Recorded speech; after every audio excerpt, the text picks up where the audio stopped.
You can always tell how late it is at night based on whether or not the purple light over there is on. Because it's a grow light, because I'm growing illegal substances. Are we rolling? Oh shit, okay. Hey. So, first problem, let's just talk about triangles. So, where you have a triangle, you have a triangle here, where this angle here is 37 degrees, this side here is 12, this side here is 8. Now, what we're going to look for is the area and the remaining measures.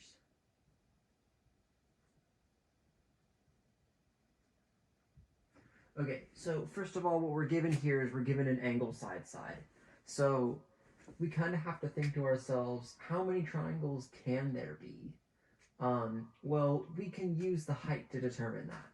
So first of all, let's figure out how much this is. Well, this angle here is a right angle here and forms another right triangle with this one. So the length of this is going to be the hypotenuse times the sine of the angle opposite, which is going to be equal to, where's my calculator? It's in my backpack. I'm very ready for this. So 12 sine 37, I make sure you're not in radians.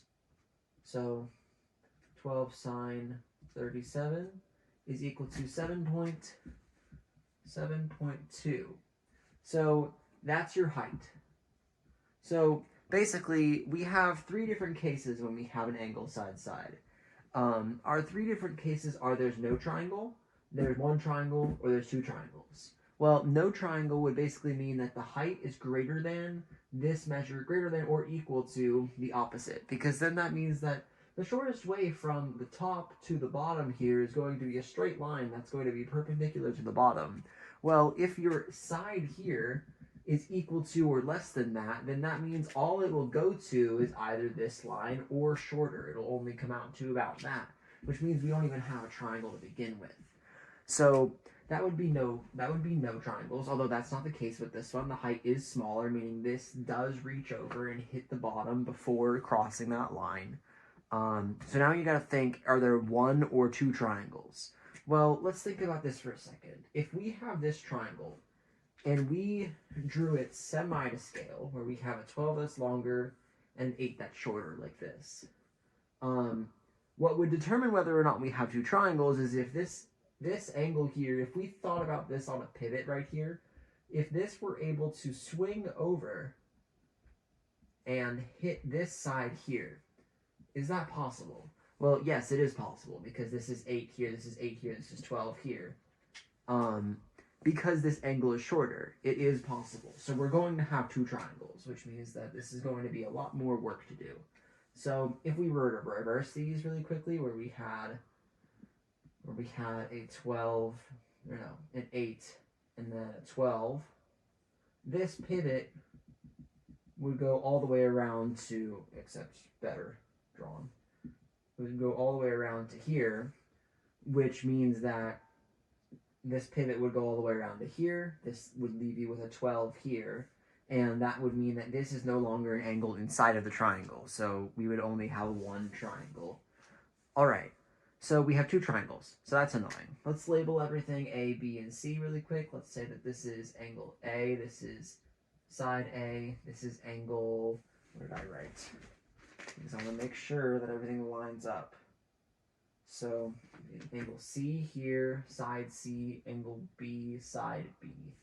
Okay, so now that we know that our height tells us that, we don't need it anymore. All right, so now let's talk about what things are now. So we can use law of sines to figure out the rest of everything, as well as law of cosines. Maybe. I don't think we even need it. So let's go sine 37 over the opposite side, 8, hence why I label them with positive, uppercase and lowercase letters appropriately, is going to be equal to sine C over 12, which is going to be equal to sine B over, or side length B. All right. Now, one thing to keep in mind is that this can actually be reflected so that sines are on the bottom and angles and measures of side length are on the top. It doesn't matter, it'll still give you the same answer either way. One thing to note too is that if you try to do this first measure here and this side says that there will be 0 triangles, this will actually come out with an error. This first measurement, we were going to solve for sine of c. So let's just make sure we plug everything to our calculator right. So really what we can do, because this is a basic proportion, if we ignore this part, 12 times sine 37 divided by 8, taking the reverse sign of all of that will give us our c measure. And we're going to do this in degrees. So we have negative sine, inverse of sine. I'm going to put it closer so you can see what I'm doing. 12 times sine 37 all over 8. And then it's going to be inverse sine of all of that. It's going to give us 64.51. I'm going to round it to 1. So our first measure for C, because there are two varying measures, we have two varying triangles, is equal to 64.5 degrees. Perfect. All right, so if that's our first measure for C, now using this measure and this measure, we can solve for the last angle, because all triangle angles will add up to 180. So 180 minus 37 minus C1, which is 64.5, will give us 78.5. So that means our B1 is equal to 78.5 degrees. That was a horrible 78.5 degrees. All right, now we can just plug this measure into here with our law of sines and then just solve for B again. So if B1 is equal to 78.5, 8 times sine of 78.5 divided by sine of 37 is going to give us B. And we don't need to do any negative sign nonsense with this one. 8 times sine 78.5 all over sine 37, because that's just proportions, linear algebra can get you there, is equal to 13.0. So B is equal to 13. And then B 0.0. This would be B1. All right, well now let's talk about if there's a second triangle, because there is a second triangle. All right, how do we get that other angle measure? Well, let's think about the thing swinging over again. This is our thing, and we have it swing over to here now, where this is it here. This angle C and this angle C, because these two sine lengths are going to be equal, these two angles are going to be equal. So if these two angles are going to be equal, the angle here is going to be 180 minus our initial C value that we got. So that means we take this number and take 180 and subtract it by that. So that means our C2 is going to be equal to 180 minus 64.5, which is going to be equal to 115.5 degrees. Okay, and then we can just do the same steps we did for these other two, but with this new one. All triangle angles will add up to equal 180. So 180 minus 115.5, so our C2 minus 37, our A is equal to 27.5. B2 is equal to 27.5 degrees. We can just double check that all of this is correct by looking at these and seeing, oh, it's fine. All of this checks out. Because they are different angle measures. And then now we have B2, which we can do by plugging into this proportion again, this whole proportion up here. Except now our sine is not 78.5 anymore. Our sine is 27.5, which gives us 6.1. 6.1. And then this is all the answers to that. And then we're not done yet. We have our areas to solve. Well, the equation for a triangle that isn't a right angle triangle is, or the easiest equation is area is equal to 1/2 AB sine C. So our opposite. Okay? So let's try to use the most amount of things as possible that were given to us. First of all, we have two triangles that have this area. So we're going to say area 1. Area 1 is equal to 1/2 A. And our A did stay constant the whole time. b, which didn't stay constant. So b1 sine, our c did not stay constant, so c1.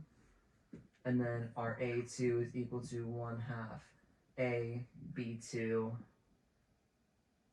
sine c2. Those are going to be our two different areas. So then let's plug these in.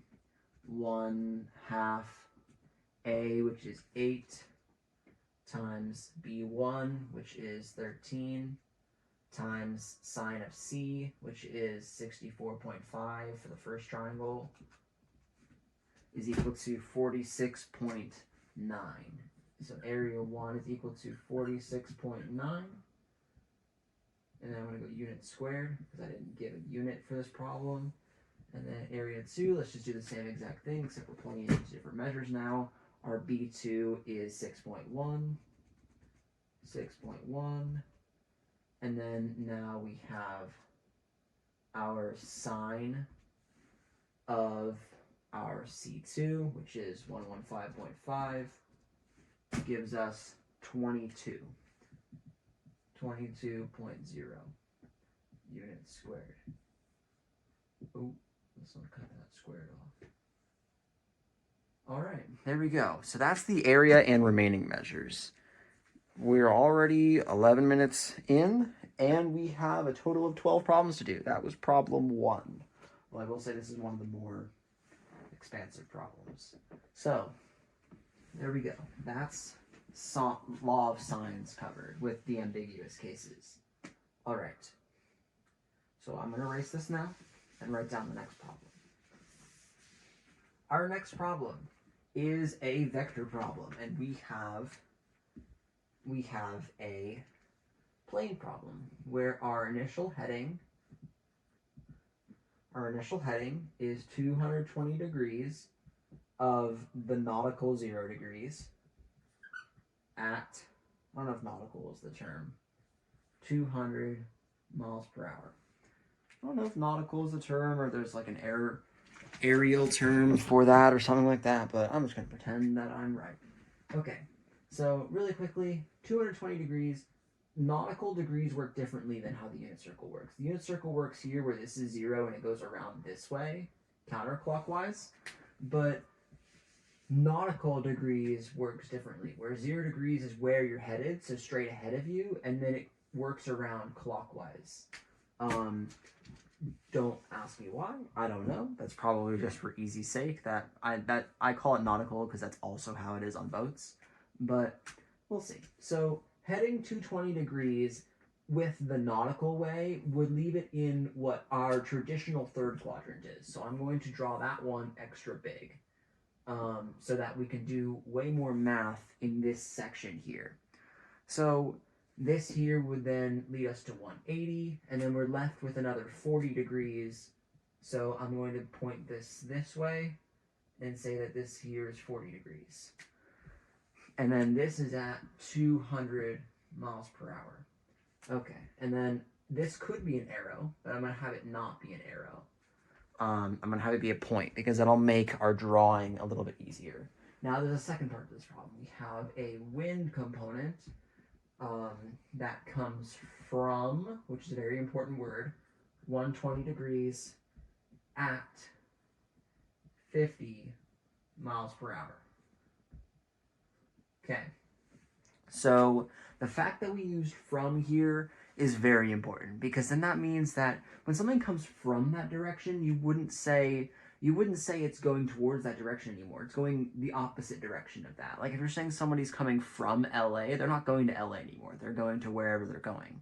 So that means that if we start at what our nautical 120 is, nautical 120 would be about right here, then we're going from there to somewhere else, the opposite direction. So that means really it's more like whatever this angle is here, which is what? 270 plus another 30, which is 300. So really it's like it's saying 300 degrees. So this angle here is actually something we can use, but just like put it over here and make it a little bit nicer to deal with. So I'm going to make a coordinate plane, pretend coordinate plane, which, keep in mind, this is parallel with this is parallel with this. That will come in handy later. And then we already said that the angle would go from 120, meaning that this here is 30 degrees, and if that there is 30 degrees, this here is 60 degrees, this here is 30 degrees, and then this here is 60 degrees. I'm going to draw that one a little smaller, just because you'll see. Now, I'm actually going to extend this a bit further out. This is another point, and then this goes 50 miles per hour. Okay. Now we want to know our new heading and speed. Okay. So this problem is a little bit of a doozy, and it's all about just figuring out where things are and how things work. So if this is what we have going on right now, we have to then take our initial and go what's called tip to tail. So we want our final angle measure, to go from here, the initial point, to the end point of where both of them would be added up, which forms a triangle. That's very important, the fact that noticing that it forms a triangle. Okay, well, really quickly, let's kind of just one thing we need to find out here is we have this side length, and we have a little bit of that middle angle. And then we can use law of cosines to solve for this final x. So we have to get that last angle measure right here to solve for that. Well, we can use opposite interior angles to do that.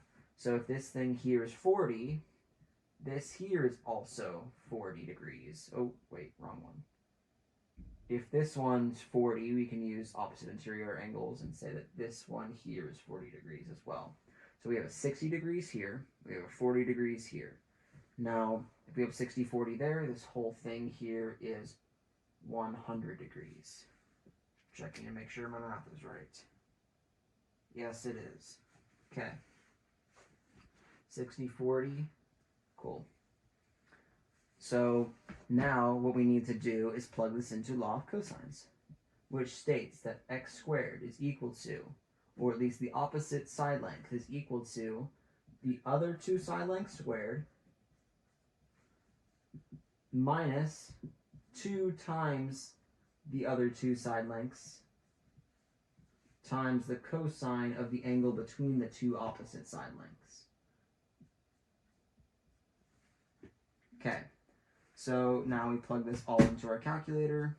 Rad 50 squared plus 200 squared. I put a rad because this is an x squared, minus 250, 200, cosine 100. And this is just how well can you plug things into your calculator. And this is the final that we get. We get x is equal to 214.41. I'm going to say just 4 miles per hour is our new speed.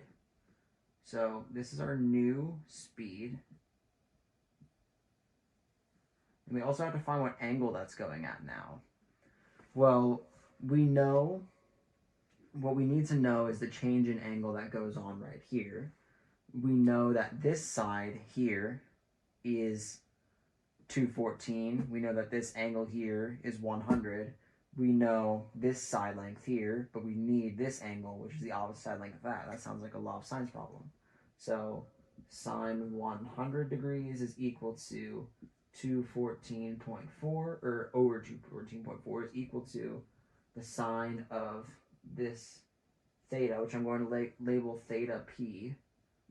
So as in change in path, or change, I'm actually going to do theta h, so it's change in heading. Because we want to know the new heading when everything is added up. We don't want to know just this tiny change. Sine of the theta heading over the opposite measure, which is 50. So now we just do that similar thing we did with the inverse sine, where we say 50 times sine 100 over 214.4 is equal to, gives us an angle change of 13.3 degrees. Okay, and now let's think for a second, would this be adding or subtracting to it? Well, let's just look at this drawing. Clockwise, if a change in clockwise is positive, and we took our initial thing and then shifted it over another direction that would be further clockwise, then this, being a clockwise measure, means we add it to the initial theta, which I'm going to represent with theta naught.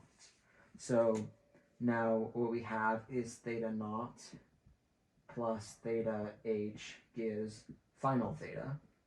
So that means theta is equal to our initial 220 plus our new 13.3 is equal to 233.3 degrees new heading.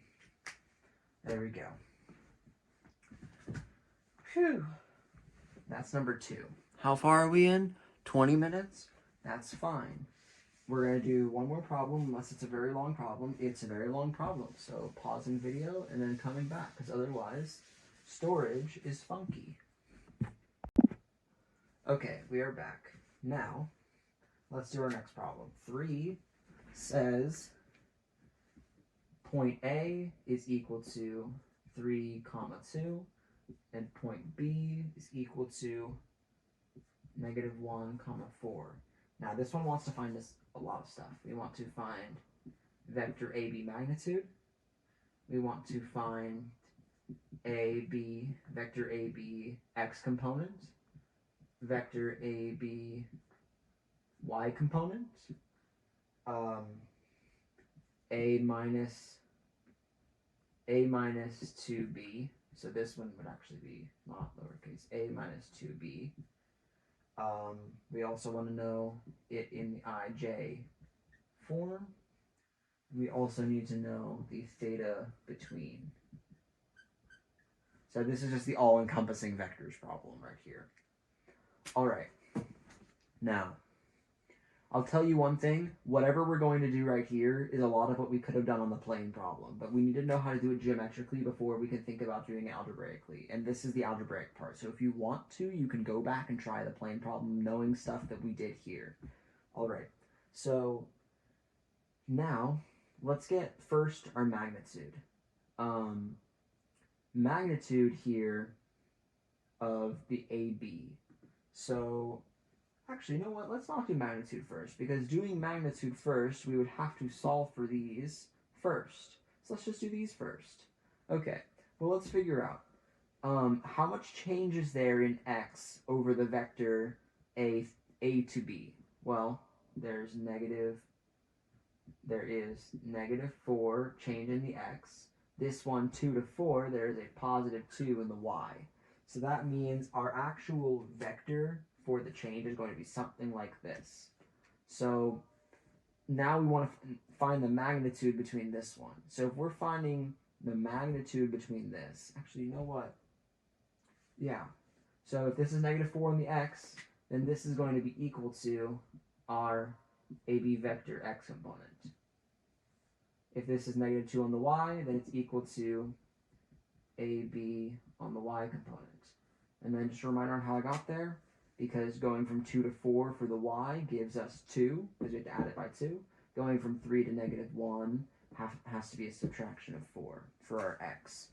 Okay, so now what we have to do is find the magnitude of that. Well, if that's our change in x and that's our change in y, we can say change in x squared plus change in y squared radical is equal to our total magnitude.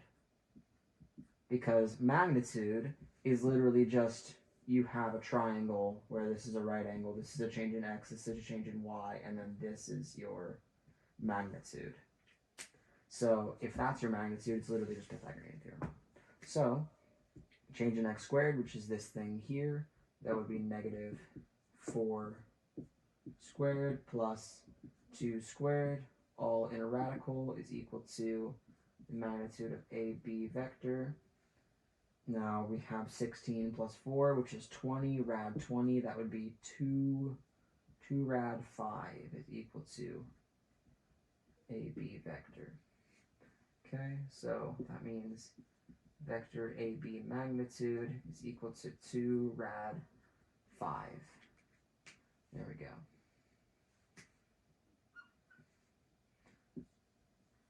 Now I'm going to erase this math here because we don't need it anymore. Now let's talk about a minus 2b. A minus 2b is not going to come out to be a numerical answer. It's going to come out to be an answer in vector form. So what that means is that we're going to have something x here, comma y with pointy parentheses. So how we do this one is we have to split it up into its x and y's and then just do everything like this in the x and y's. So how this a would work is we would have, how this x would work is we would have the x minus 2 times the x component of b. So 3 minus 2 times negative 1, comma, and then now the same thing with y's. 2 minus 2 times 4. Okay? Now we have 3 minus 3, or first of all, we have negative 2 times negative 1, which is positive 2. So 5, comma, 2, negative 8, that would be negative 6. So this here is our new vector form for a minus 2b. So this is a minus 2b.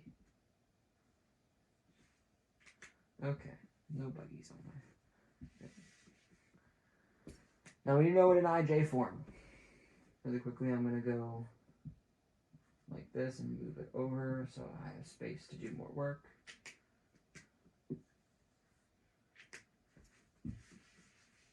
Okay, ij form. So what even does I and j mean? Well, I tells you 1, comma 0 as a vector. J tells you 0, comma 1 as a vector. That's just what they are in vector form. Now, what that means for us is that we basically have to say ij form. This is going to be individual for either A and B, so I'm going to do them both separately. Our ij form, I was readjusting. So our ij form is going to be ai, so axi plus ayi,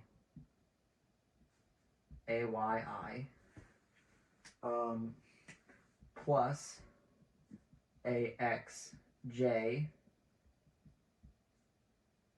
plus ayj. Now, this may seem a little bit foreign of a thing to do, but watch. This I here in the y's cancels out because it's 0. Anything multiplied by 0 is 0.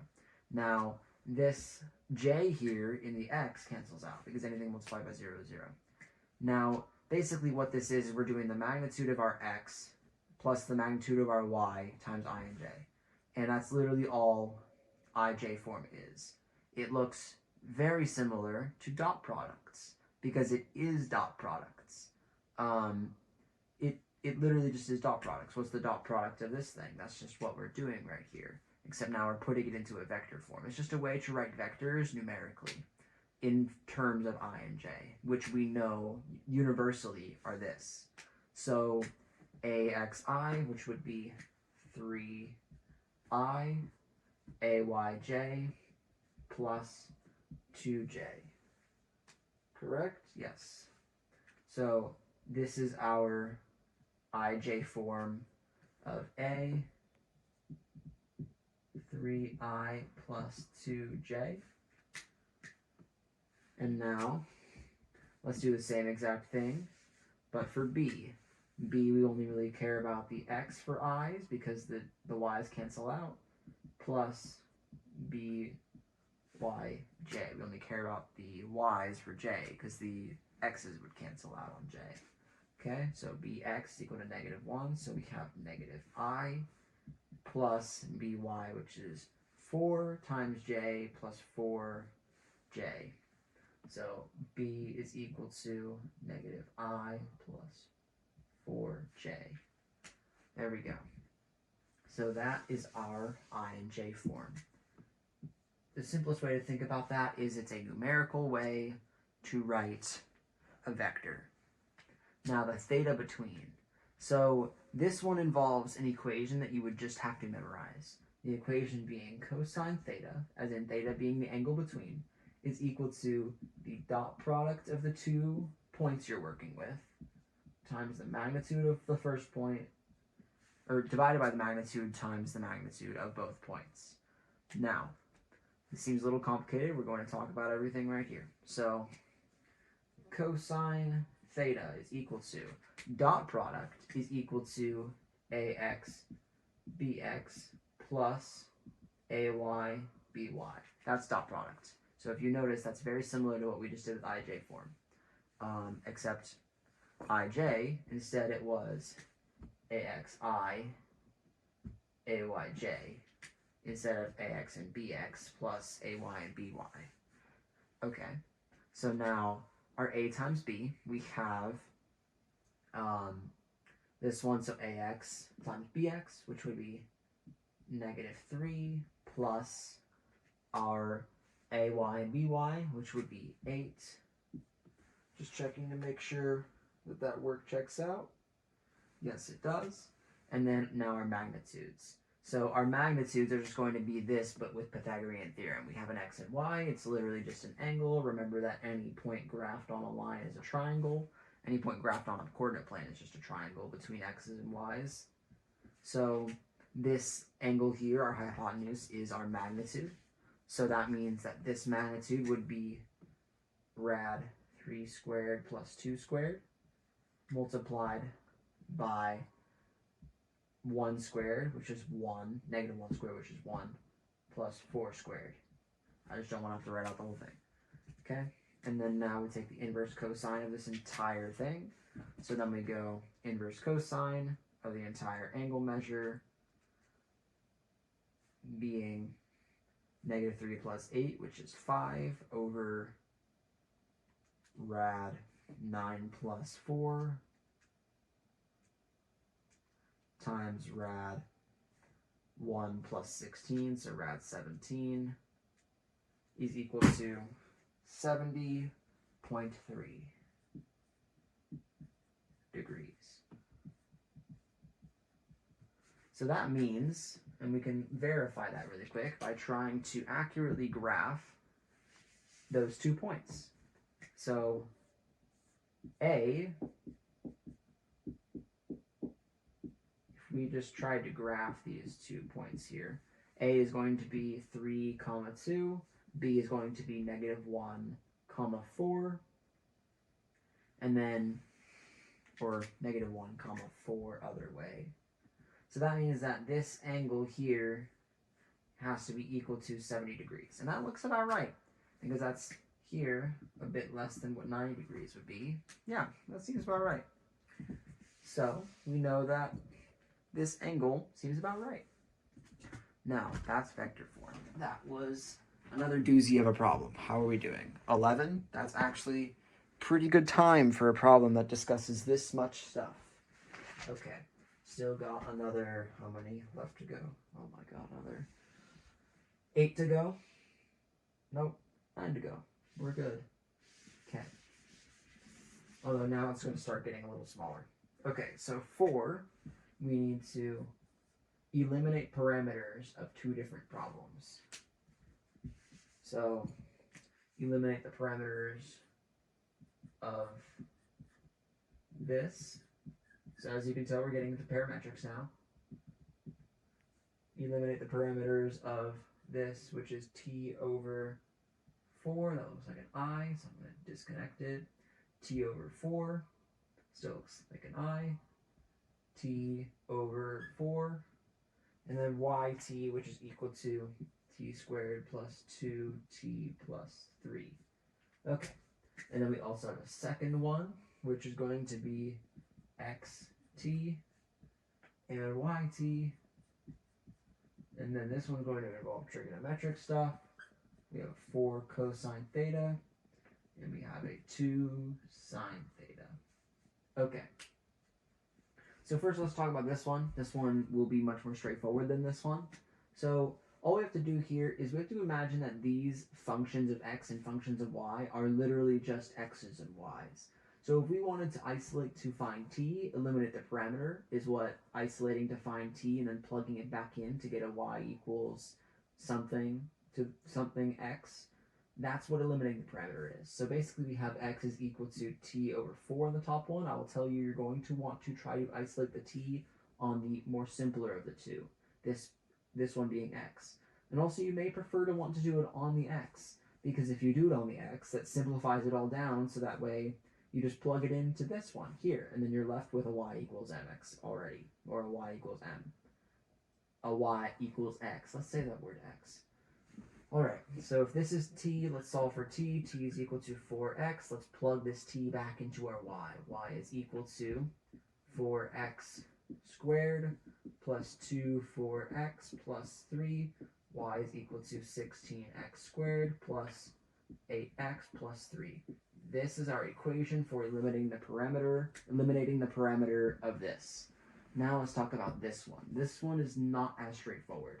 There are two ways to go about this one. You can brute force it, which is something you can do, but you'd have to keep in mind like specifics of things and also go through way more work. And what I mean by brute force is basically say that t is equal to, oh, you know what, this should be t instead of theta.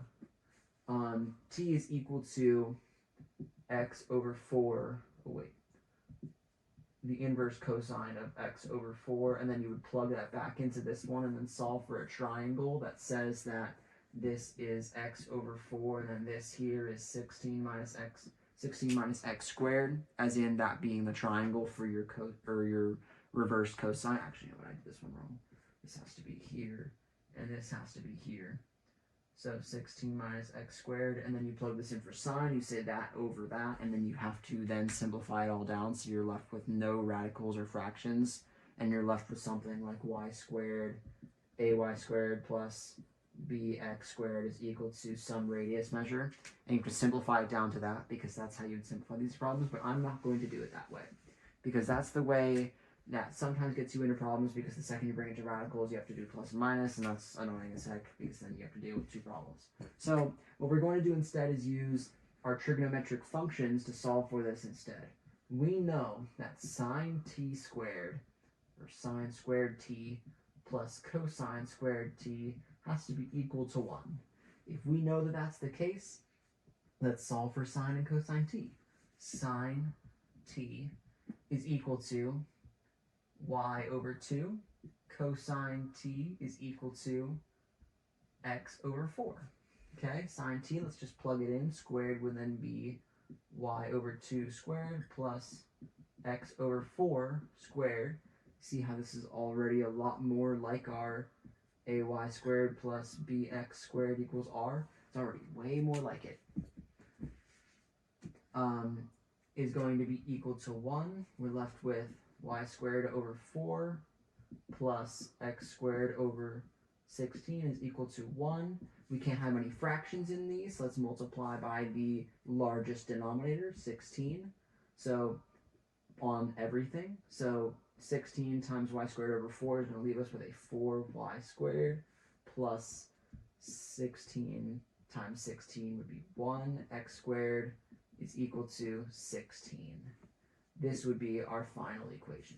Now, brute forcing it, like doing the way I was talking about earlier, would work, and you would end up with this, but you'd have to deal with a lot more steps, and you'd have to deal with a radical. Like, you'd have to deal with that radical, what was it, 16 minus x squared over 4 is equal to y. You'd have to do something with that. Multiply by 4, that's how 4y comes into the play. And then it's just nonsense. So we're not going to do it. And that's how you do solving the parameter for this one. Now, is that all I wanted to talk about? Yes, it was. So, now, where are we? 17 minutes? That's fine. We can do the next one pretty quickly. So this one's a golfer problem. This is projectile motion. If you're in physics, you know. So a golfer strikes a ball at an angle of 9 degrees, where this is 9 degrees, which is the normal angle of what your driver would be, and it exits with a velocity of 250 feet per second, which is about a professional velocity. Now we want to solve for what the parametric equations are, and we want to know the equations. T in air, so our time in the air, our change in x, or our distance traveled, and our y maximum, so our maximum height. Okay, well, first thing we have to do here is split it up into its x and y components, because that's what parametric equations are. You split them up into x and y components. So sine of 9 degrees times 250 is going to give us that top one. So 250 sine 9 degrees is going to be 39.1 feet per second. And then that bottom one is going to be 250 cosine 9 is going to be 246.9 feet per second. And I'm only going to round things to 1 just because that makes things quicker for me. I don't know why I got my eraser. Just makes things quicker for me. So we want to know our equations from this. So first of all, it's saying that, so t is in terms of seconds, right? T is in terms of seconds. So if t is in terms of seconds, then it travels in the air 39.1. Let's go xt is equal to yt is equal to. So right now we're talking about our y components. We'll talk about our x in 2 seconds. Actually, no, let's talk about the x first. The x first is simpler. So if t is equal to time in seconds, that means it'll travel in the x direction 246.9 feet every time we increase this t by 1. So if that's the case, we can just say that our equation for x is 246.9 times t. That's as simple as that. And that kind of makes sense because then we're multiplying it by seconds, and then we cancel out these seconds, so we'd have a feet per seconds. We would have a feet per second times a second, which would leave us with a feet. Which makes sense because that's what x is, that's what the unit of x is. Alright, now let's talk about y, because y is a bit more complicated. It follows the same pattern as this, 39.1 t. But then, because we're in the real world, we deal with this thing called gravity that keeps us on the floor, and there's a very specific component for what gravity is, which you would know from physics in meters per second is going to be equal to 1/2 the force of gravity, which is 10 times time squared. You would know that from physics, but that's meters per second, so we're not going to do that. We're going to talk about feet per second, and feet per second, the component for it is 16t squared, because gravity goes about 32 feet per second, and that equation says it's 1/2 times the force of gravity, but we're not dealing with that, so this is all we care about. And then gravity, we wouldn't say that this adds on, because gravity doesn't make you suddenly go woo. Gravity makes you go up and then back down again. So if it makes you go back down again, then it's going to be subtracting. Minus 16t squared. And then keep in mind that this entire thing would give you a feet. And if you throw something in the air, it's going to come back down parabolically. Which makes sense because this entire thing is a parabola. Because we have a t squared. So that actually checks out. So now these are our equations. Now we have to think about how much time is it going to be in the air for? Well, first of all, this would not be our x would not be a good thing to talk about how much time it's in the air for, because we don't know, there's nothing bringing it back down to Earth when you're talking about just the x component. For all it knows, there's no y component. It's on the ground the whole time. So we have to figure out this one here. Well, if we're talking about the time in the air, then that means that we're looking for it when it returns back down to 0. So that means our y's, we're going to set our y equal to 0. 0 is equal to 39.1t minus 16t squared. And then we're going to solve for t. Let's isolate t. T is equal to, let's just reverse distribute that t. 39.1 minus 16t. And then let's solve for this first t here. This first t is going to be 0, but we don't care about that because obviously the ball is going to start on the ground at 0 seconds. Or at least it would if it weren't on a t, negligibly close to the ground. Let's just solve for this in terms of what 0 would be. Let's just add this 16t over, divide 16, so we'd have 39.1 divided by 16 would give us 2.44 seconds. T is equal to 2.44 seconds. And I'm going to be a bit more exact with this time than I would with other ones. So that means that time in the air, t is equal to 2.44 seconds in air. Now, if that's how much time it's in the air for, let's talk about our distance at x. Well, if that's how much time it flies for, then we can just plug this time in for x and then solve for it. 246.9 times 2.44 is going to give us our x is equal to x. X is equal to 246.9 times 2.44 is going to be 602.4 feet, which equates to about 200 yards, which is a really weak drive because there's no air resistance here. So now we have a change in x equal to 602.4 feet. That's less than I do it, and this was a professional distance. Because there's no air resistance, so it doesn't fly up, no spin. Spin's fun. Okay, y max. So if this is our flight path, and this is on a straight thing, and this here is our time 2.44, and this here is our time 0, then our highest point, assuming it's a direct parabola, which it is because there's no air resistance, is going to be halfway between this, because that's just how parabolas work. So if it's going to be halfway between this, then we know the time here is going to be 1/2 t max. So if it's 1/2 t max, then that means this number here is 1.22. So we're going to want to then solve for y when t is equal to 1/2 the maximum, which is 1.22. So if that's what we're doing, we go y is equal to 39.1 times 1.22 minus 16 1.22 squared. Y is equal to, just plug literally this whole thing in, 39.1 times 1.22 minus 16 1.22 squared is going to be 23.9 feet, not meters. A very important thing. That's not very high above the ground, so makes sense that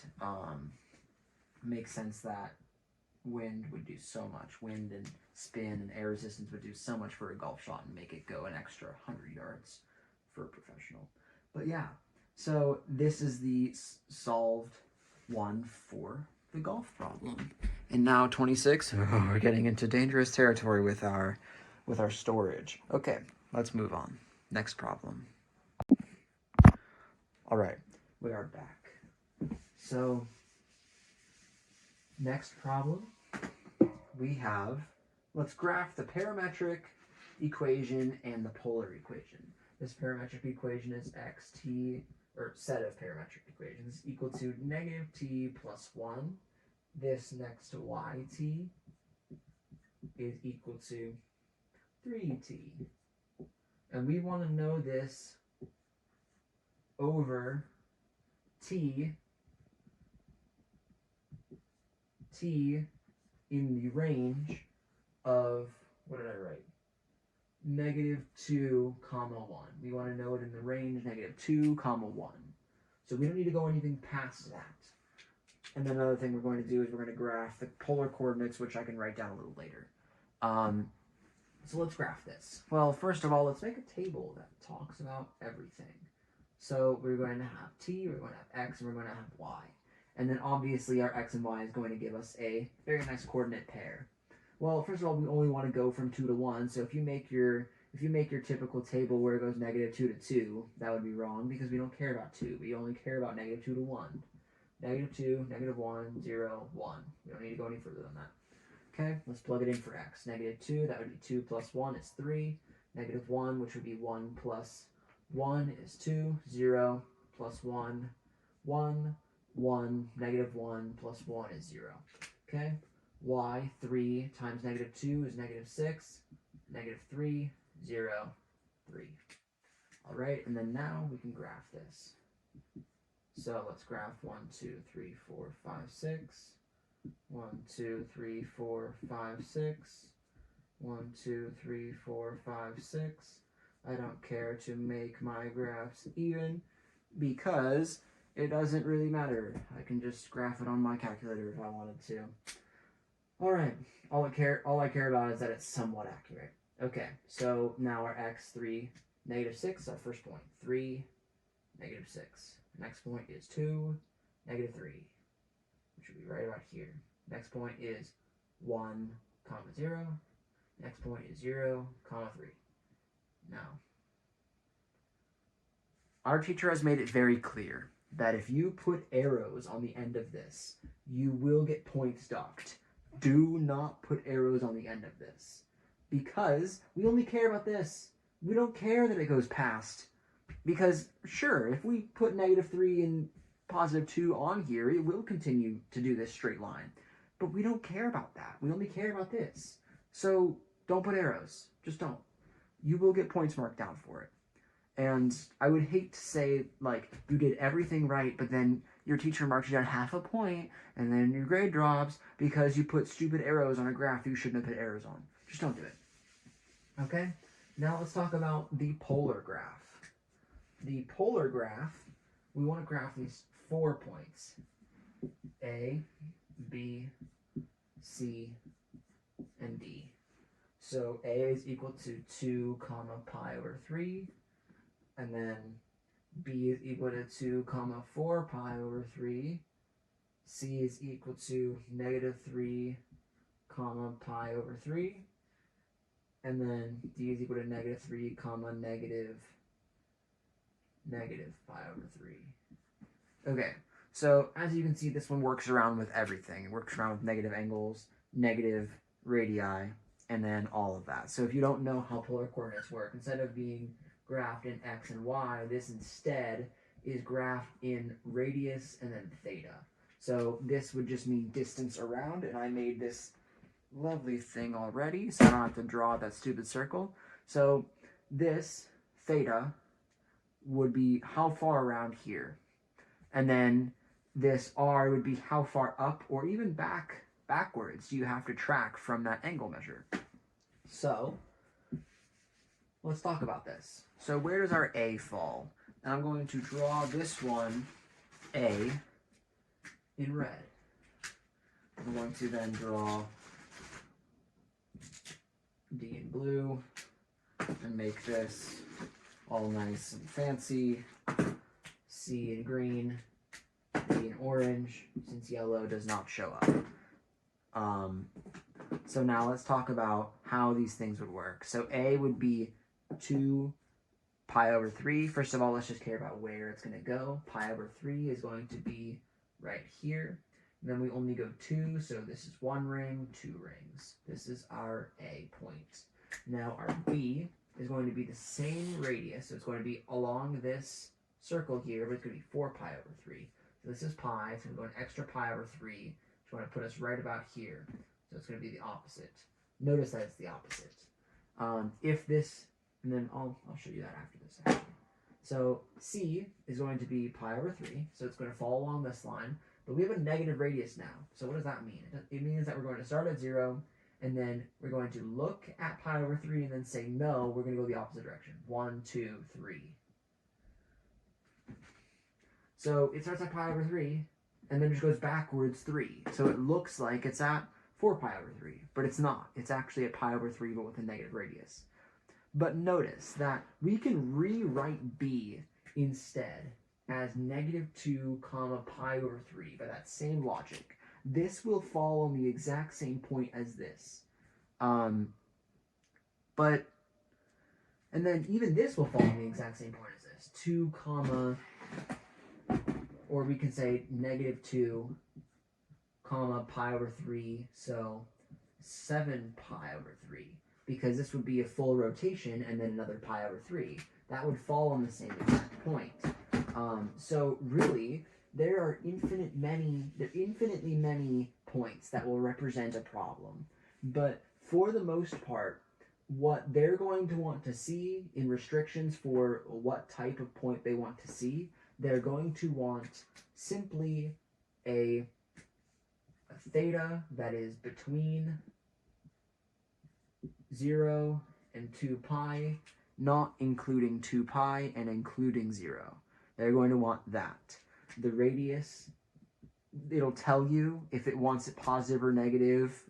It'll tell you if it wants it only positive, but there have been instances where radius throughout the entire time is only negative with certain equations for polar. So we're going to ignore that for r and just say that our theta, when giving answers, has to stay between 0 and 2 pi, including 0 and excluding 2 pi. Now let's talk about our d location, because I didn't get to that one. So negative pi over 3, so we're just going to go back pi over 3, and then negative 3. So we're going to look at pi over 3 and then say nope and go back the other direction. So that would be our negative 3, negative pi over 3. That would be our completed polar coordinates graphing along the polar coordinate plane for this. Now, let's talk about how to convert from rectangular to polar and then back again. So let's erase this.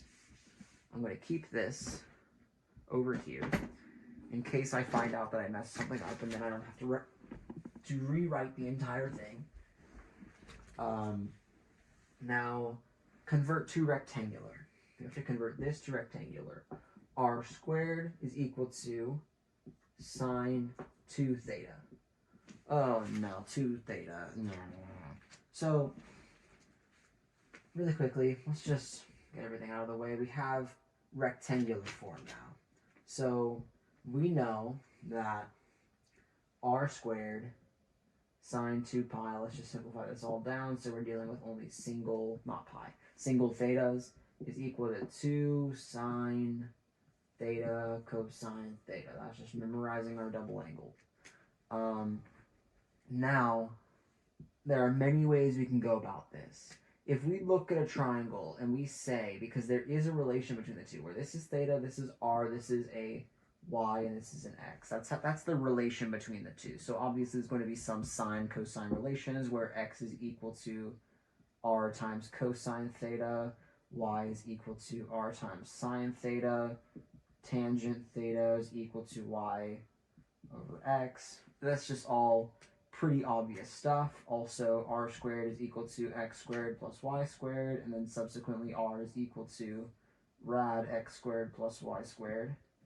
But I'll tell you, the ones that you're going to want to look at for solutions like this are these two. These two, and this one are going to be the ones you use probably the most. So if this is a solution for this, let's just try to get that to happen on this side. So if we try to get that to happen on that side, we can multiply both sides by r squared, and then put an r to each one of these two. So we have r fourth is equal to 2r sine theta, r cosine theta. So now we just attached the two r's to there that we multiplied on both sides. So now this r fourth is going to be an r squared plus an r squared. So really, it can look like this: r squared plus r squared. We already said r squared is equal to x squared plus y squared. So x squared plus y squared is equal to 2r sine theta, which is 2y, times r cosine theta, which is x. And I'm going to rearrange these because I like putting the x before the y because of alphabet. So now this is something we can do. And then now let's just simplify this side down so that there's no parentheses. X fourth plus 2x squared y squared plus y fourths, that's just this multiplied together, minus 2xy is equal to 0. Okay, and then this would be one of many different solutions you can get for converting to rectangular. Also, I got very crooked there. Obviously, we could have put this 2xy on this side, we could have put this y on this side, could have put that y on this side. There's a bajillion different ways that we could represent this. We could have even stopped right here. But that's not our job to try to deduce whether or not something is right. Whether or not, as long as this equals this when simplified down over the same triangle looking like this, then we have done our job right, converting this to that or that to this. Obviously, if we got this wrong somewhere, like we said sine 2 theta was equal to 2 sine squared theta plus cosine theta, or times cosine theta, then obviously it would be wrong regardless. But again, that's not our job to do, is figure out whether or not this is equal to this, because they're the same thing. All right, now let's convert to polar. Now, converting to polar, we're going to start with x squared is equal to y squared plus 2x cubed. All right. Well, first of all, what the heck? So let's go like this. X is equal to r cosine theta, and then this has a y component where it's sine theta instead. So we have x squared is equal to r squared cosine squared theta is equal to r squared sine squared theta, which is plus 2r cubed cosine cubed theta. All right, now let's put this one on this side and substitute out that r, and then this one is kind of a little bit of reaching thinking to be able to deduce this thing. So if anybody can recognize what this is here, props to you, because that equation there is our cosine double angle theory. That is a cosine double angle theory. There are 3 of them, but that's one of them. So r squared cosine 2 theta is equal to 2r cubed cosine squared theta. All right. Now, one thing we want to mention really quick is that polar coordinates are normally in the r something theta. R is equal to something theta, where r is now our isolated something. So r kind of acts like our y, and theta kind of acts like our x, to give it a comparison. So let's try to isolate r now. Well, first of all, this r squared would divide up both sides. We would be left with just an r on this side.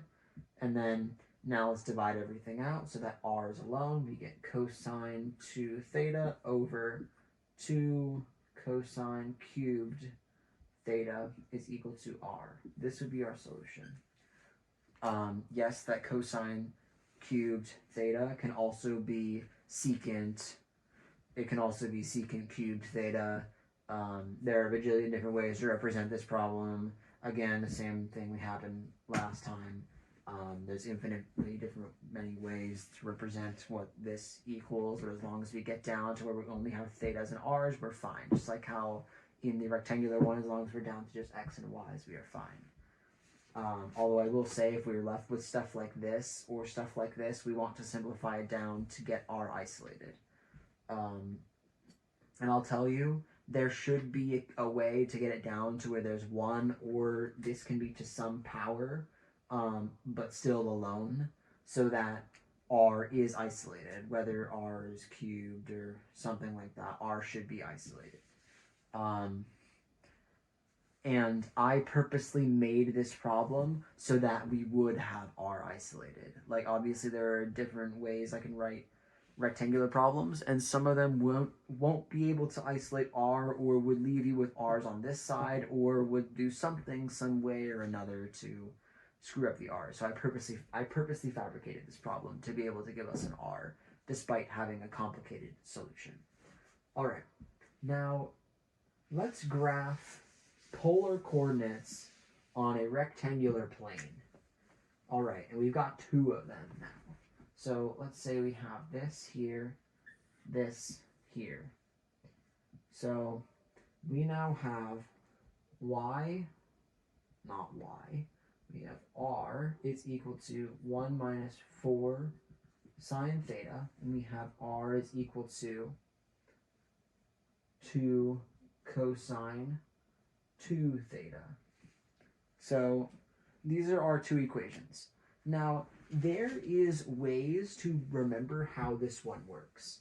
So first of all, there is going to be a value somewhere down the road with this that will allow it to equal 0, because there is some combination of this sign that will get you to 0, 0.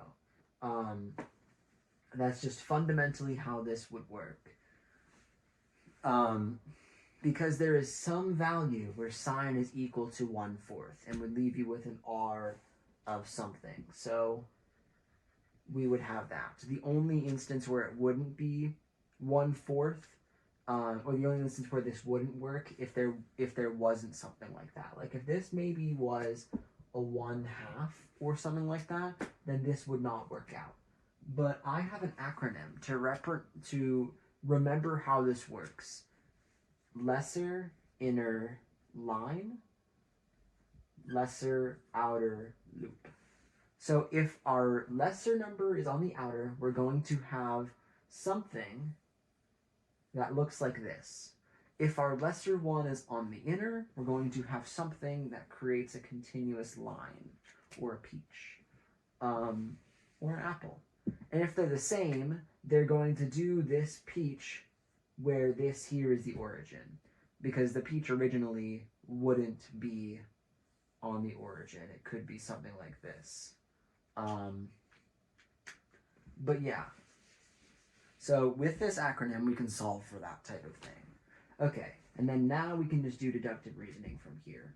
First of all, there is going to be a value where this will hit an axis. First of all, we have to think about which axis we're talking about. Sine talks about reflecting over the y-axis. So that means it's going to be symmetrical y over x. So we're not going to have something major up here and something... We're not going to have something major up here and then something major down there. As a result, we're going to have something major here and then as a result, something major over here. So we have a lesser outer loop situation. So we are going to... Let me dot this up a lot. 1, 2, 3, 4, 5. 1, 2, 3, 4, 5. 1, 2, 3, 4, 5. Now, I'll tell you, most of the teachers have already said you're allowed to use your calculators with this, but I'm going to show you how it works anyways. So, where are x... So this, in our case here, this is going to be x, where our x components would be. If this were a cosine, it would be y, not components, I mean intercepts, is going to be the difference between these two numbers. So 1 and 4, that would leave us with 3's. So we would have something at each 3. It's going to be the difference between those two numbers.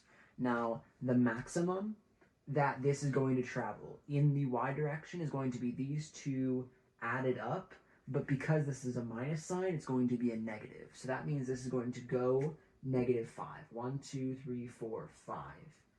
Now, I'll tell you again, where that loop is going to be is the same direction as this negative sign. So the same direction as our maximum and also going to be the difference between the two. So that means this is going to go 1, 2, 3. Now I just want to verify that what I said about that was correct. No, it's not. So this x here is actually just going to be half of this number.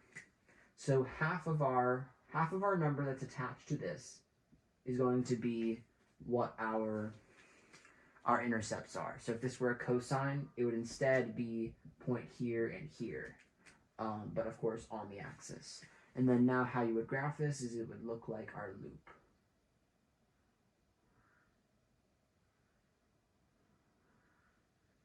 Takes a lot of focus to draw it, and even then I still messed it up. But that's what our graph of that is going to look like. And that's how that works. And it kind of looks like a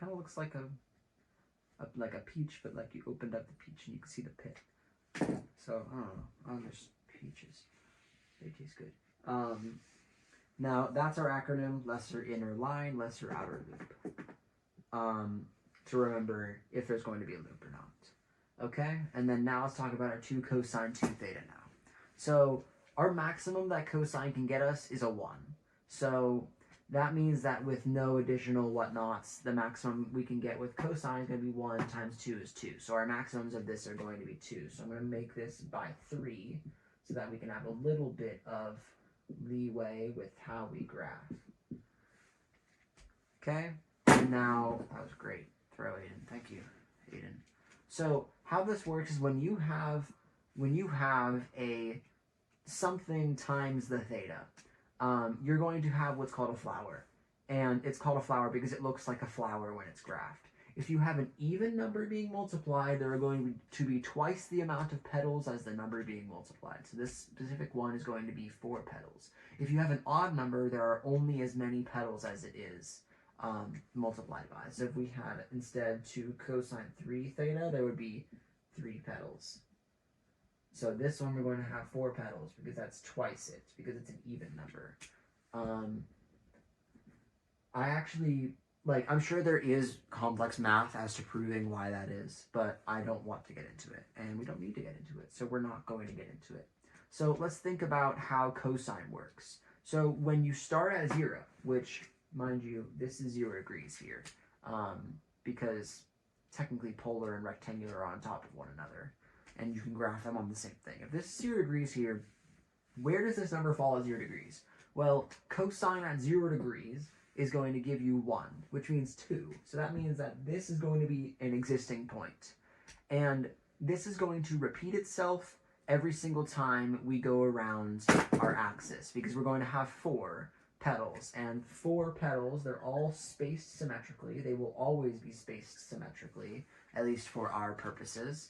So that means we're going to have 1 on each axis. And then this petal is going to go like this, except it's going to be drawn way better than preschooler would.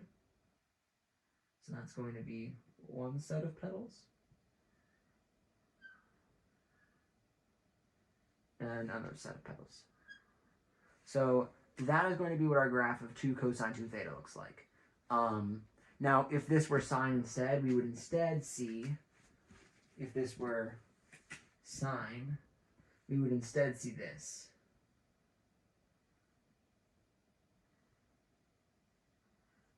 Where this distance here is 2 from the center, just because that's the entire premise of an r value. And that's because when you have a 2 theta, and then this here would be pi over 4. Multiplying by 2 would be pi over 2. Sine at pi over 2 is 1. So then multiplied by 2 is that. So you can really just plug it into one of the things to solve for it. Now, that is our graphing. How are we doing on time? What are we at, 15? 24. 24. Okay, that's quite a lot. Okay.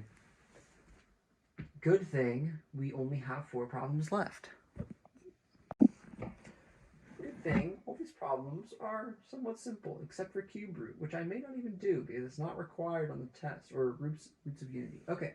So distance between the two, we're doing polar distance, 2 comma pi over 3, which is a very familiar problem, and negative 4 comma pi over 4. We have to find the distance between these two. Okay, so if we want to find the distance between these two, let's think about how we would graph this for a second, because it's a lot easier to imagine this on a graph. So what we have here is we have a 2 pi over 3, which is going to be about right here. It's going to travel to, so this distance is going to be 2, and this is going to be pi over 3. Okay? And now we have a negative 4 pi over 4. So it's going to go pi over 4 and then say nope and go right backwards this way to a 4. And then this here is going to be pi over 4 distance. Well, if that's the case, then we have a pi over 2 there. We have a pi over 6 here. And then we have another pi over 4 here. So that means our angle inside of here, and yes, that is an important number to know, our angle inside of here is going to be pi over 2 plus pi over 4 plus pi over 6 is equal to our internal angle. Because if we're looking for distance here, we can solve with law of cosines. We know this measure, we know that measure, we can figure out our internal angle, we need this measure. So x squared is equal to 4 squared opposite, or 2 adjacent sides, minus 2 times the multiplied adjacent sides, times the cosine of the internal angle, which is pi over 2, which is 90, plus 45, which is 135, plus this is 165 degrees. Now, plug that all into our calculator. Rad 4 squared plus 2 squared minus 2, 4, 2 cosine 165 is equal to x is equal to 5.9 0.95 units of distance. So that's how far in distance they both are. And this will work for anything, as long as you are able to graph it right. All right, 1 down, 4 more to go. That one took 2 minutes. Wow, new record. Okay, now convert this to trig form, convert this to, oh no, rectangular form. Okay, this is where things start to take a little while, because explaining this concept is not very easy. It takes simply practice to learn how things work properly. So let's convert this to trig form, because this is in rectangular form. Because if we were to graph this on a real versus complex plane, how the complex plane works is that this would graph, let's say we were graphing 4 minus 4i instead of these rad 2's, because that makes things a lot simpler. So let's just say we were doing our measures by 4. If we were doing our measures by 4, we would have a 4, so we would go over 4 in the real, and then we would go down 4 in the complex. And that's literally how it works. So what we're going to try to do now is that there is trigonometrically, so this is our x and y components here, but this is really our x. How you would represent this is a plus bi. So we would have an a component and a b component, excuse me, and then we would have instead a theta and an r to deal with here. It's the exact same thing, but instead we're dealing with complex numbers now. So the exact same thing as our normal, real numbers. So what we have to do here is figure out our radius and our theta. So we're going to do something that's called rcisθ. So basically what that means is we have r cosine theta plus I sine theta. And then we would have r cis theta. That tells us, because this theta is going to be equal on both of them. That's where that rcisθ theta term comes from. I can already tell that this black is starting to get dimmer, so I'm going to switch to this one. Oh, smooth. So let's do this now. First of all, if we are looking for a sine and a cosine, we're trying to convert numbers back.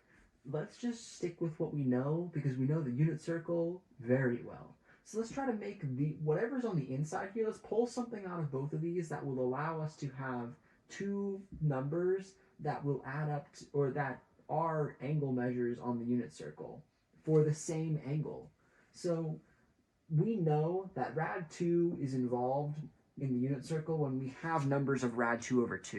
And we know that these ones become comma rad 2 over 2, where we have some plus or minus here, some plus or minus here, which is exactly what we have going on here, except instead of a divided by 2, we have it multiplied by 4.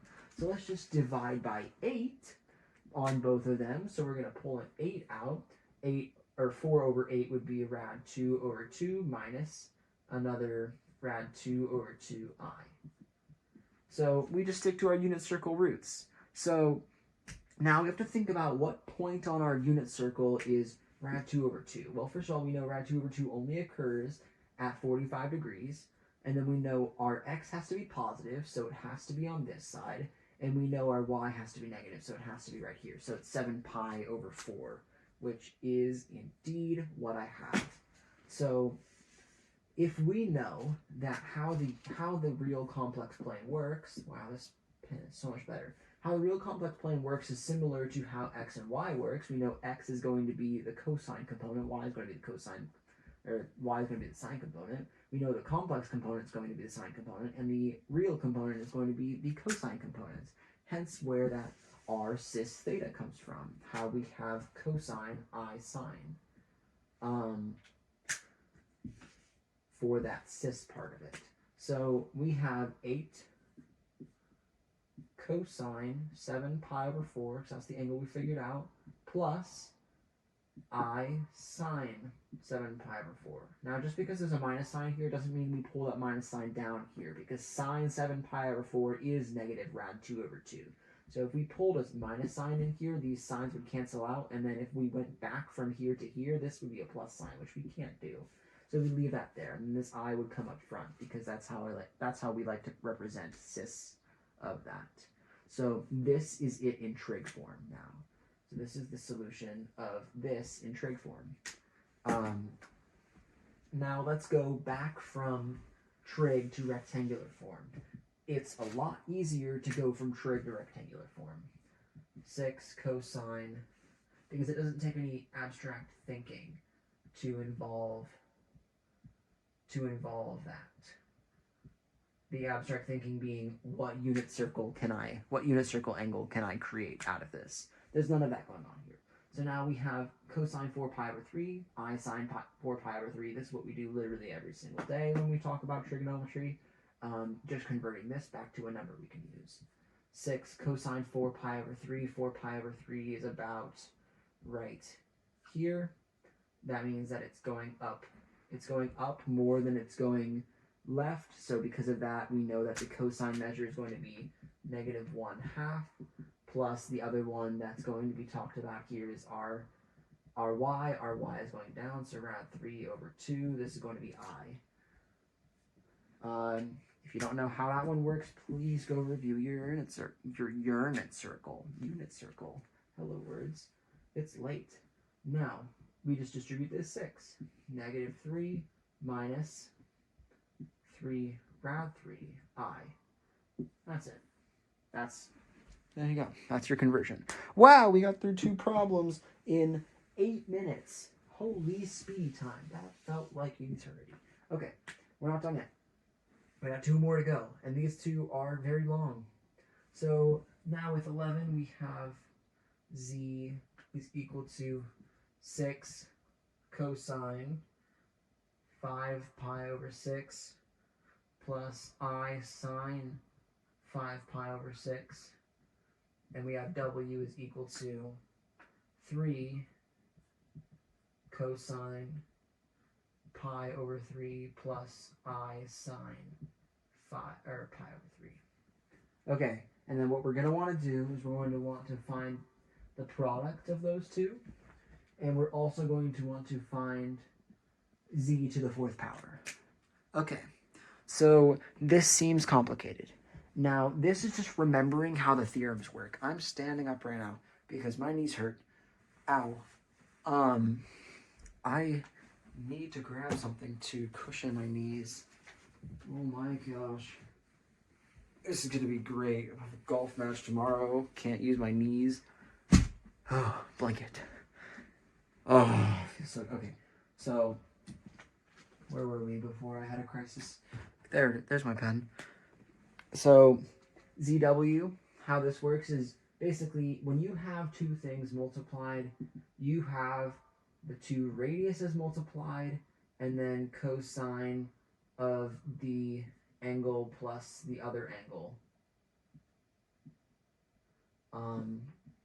Plus I sine angle plus other angle.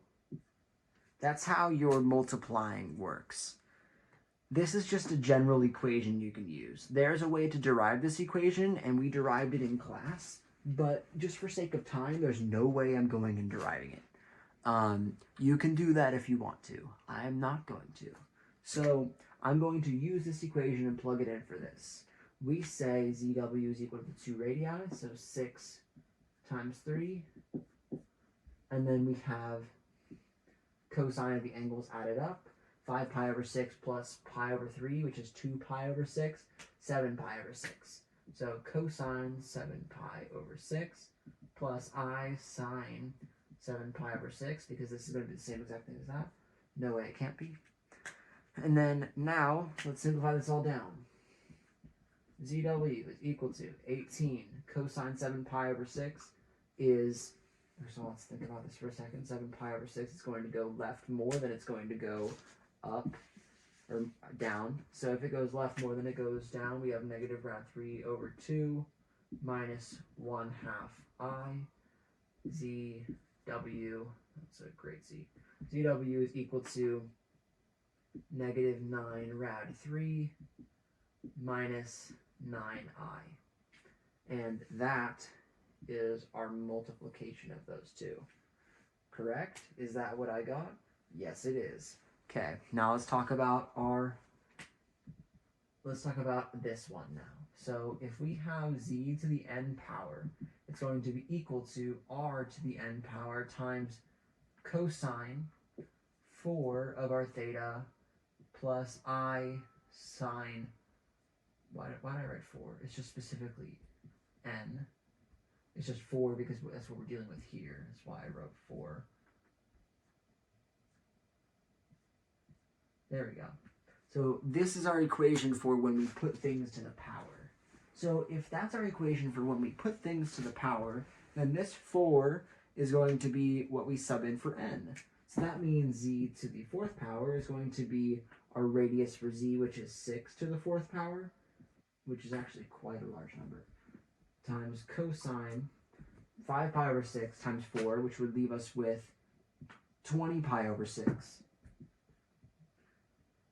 20 pi over 6 plus I sine 20 pi over 6. And then z 4th is equal to, let's grab this calculator, 6 to the 4th power is equal to 1296.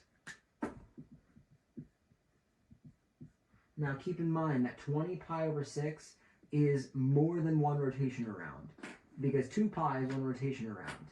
So 2 pi in this instance would be 12, so 20 minus 12 leaves us with 8 pi over 6, which is 4 pi over 3. So we now have cosine 4 pi over 3, because that's an equivalent number, plus I sine 4 pi over 3. Now, if that's what we're dealing with instead, now we can multiply these things with this.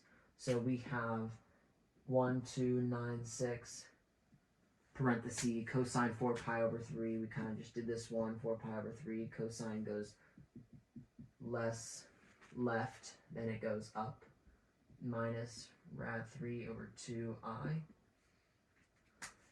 So now we're left with z to the 4th is equal to negative 1296 divided by 2, which is 648, minus 648 rad 3i. And this is our solution for z to the 4th power. All right, that was a doozy. Now, that could be everything. And, that could be everything. But I'm going to also do the roots of unity. You guys can stop here, though, because our roots of unity is not on the test for us. But for others, it may be. So I'm going to do it anyways. Roots of unity. Let's find the cube roots of negative 8i. Okay? So now, negative 8i, if we were to convert this back from rectangular to trigonometric, we would go like this. First of all, negative 8i is only in the complex form, which means we're only going to have a sine component, which means our cosine component is going to equal 0. Which means if our cosine component is going to equal 0, then that means the only two angle measures that will get cosine equal 0 are pi over 2 and 3 pi over 2. So we have to think about which one do we want that to be. Well, which one of these is sine negative? Sine is negative only at 3 pi over 2, so this is going to be our angle. So if this is going to be our initial theta for the whole thing, this is a negative 8 here. So we have a negative 8, our sine is going to equal negative 1, which means our r is going to equal 8. So r is equal to cosine 3 pi over 2 plus I sine 3 pi over 2, which checks out because 3 pi over 2, sine of 3 pi over 2 is negative 1, and then that would be multiplied to negative 8i. Perfect. Now, this is our in trigonometric. So if this is our whole thing in trigonometric now, we can say with this that we're looking for a cube root. So cube root means we have z to the 3rd power, or something like that. Which, if we write our baseline equation is equal to r cubed times cosine 3 theta plus I sine 3 theta. Well, this looks an awful lot like this. And because this looks like an awful lot like this, we can set certain things equal to one another in this equation. This 8 can be set equal to r cubed. And this 3 theta can be set equal to 3 pi over 2 because they're essentially the same exact thing. So that means we can have 3 theta is equal to 3 pi over 2. Now we're not done with this one yet. So this one, what we have to do is make sure that we're going to deal with the general form of this, which would mean 2 pi k. Now, general form of any cosine and sine is it's going to repeat over every rotation 2 pi k. If we just divided this out and said that the only answer was pi over 2 when we were to divide this out, we would be missing 3 other roots along the circle that would get us the thing. Because initially, 3 pi over 2 was the only answer to this thing. If 3 pi over 2 is the only answer to this thing, and then we divide it by 3, which moves it to here, there's another answer, 3 pi over 2, over here that would be a rotation around, that would end up here. And then that would end up here, because that's just how division works. And that's how these additions would work. So let's just simplify this all down. We have pi is equal to pi over 2, because that's divided by 3, plus 2 pi over 3 times this k. Now, if you remember from how general form works, k is equal to a whole number, and can only be a whole number. If r3 is equal to 8, then that means r is equal to 2. So we can solve for r immediately. Train of thought, let's just talk about our r2. I'm going to put this in a bubble. Now, theta is going to be equal to when this k is equal to 0, 1, and 2, because those are the only 3 things, because we're only dealing with cube roots, so we're only going to have 3 solutions. So we have pi over 2, and then k is equal to 1. So that means that we would have 3 pi over 6 plus 4 pi over 6. 3 pi over 6 plus 4 pi over 6 is 7 pi over 6. And then we'd have one more, another 2 pi over 3 down. So we'd have pi over 2 plus this k, which would be 4 pi over 3, which would make it 8. So we would be left with a 3 plus 8, which is an 11 pi over 6.